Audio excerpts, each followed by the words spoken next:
વડોદરાના સાવલીમાં છેલ્લા 15 દિવસથી પાણી ન મળવાના કારણે રોષે ભરાયેલી મહિલાઓએ આજે નગરપાલિકા કચેરી ખાતે હોબાળો મચાવ્યો। સ્થાનિક મહિલાઓએ આક્ષેપ કર્યો કે અનેક રજૂઆતો છતાં પાણી પુરવઠો સુધર્યો નથી અને જો તાત્કાલિક વ્યવસ્થા નહીં થાય તો ઉગ્ર આંદોલનની ચીમકી આપી છે।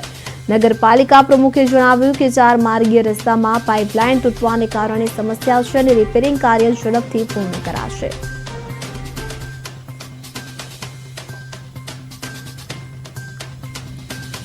વડોદરામાં પાણી પુરવઠો ન સુધરતા ઉગ્ર આંદોલનની ચેતવણી આપવામાં આવી છે। પાણી માટે મહિલાઓએ નગરપાલિકામાં હોબાળો મચાવ્યો હતો। નગરપાલિકા કચેરી ખાતે મહિલાઓનો રોષ ફાટી નીકળ્યો હતો। મહિલાઓ દ્વારા હોબાળો મચાવવામાં આવ્યો હતો અને પાણી પુરવઠો ન સુધરતા ઉગ્ર આંદોલનની પણ ચીમકી ઉચ્ચારવામાં આવી।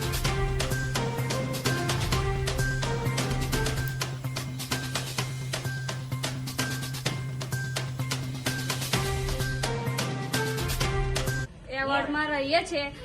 15 દિવસથી પાણી નથી આવતું। અમે નગરપાલિકામાં આવ્યા છે તો કોઈ છે નહીં સાહેબ। અને એક દિવસ ટેન્કર મોકલાયું, એક દિવસ ભર્યું અને કઈ કપડાં ધોવા નહીં દેતા, કશું નહીં, પાણી કશું સુવિધા જ નહીં। સાવલી નગરપાલિકા વિસ્તારમાં સાવલીના સ્ટેશનને જોડતો મેઇન રસ્તો 4 માર્ગ બને છે, 4 માર્ગીય, અને હાલ તેનું થોડું ડીપને લીધે અમારી વર્ષો જૂની લાઈન આવે છે તે લોકોથી ડેમેજ થઈ છે। એ અમે હાલ રિપેરિંગ કરી એનો સામાન મંગાવીને એને વહેલી તકે ચાલુ કરીશું અને પ્રજાને સૂર્યનગર કોલોની 2 વિસ્તારમાં પાણીની 10-12 દિવસની તકલીફ છે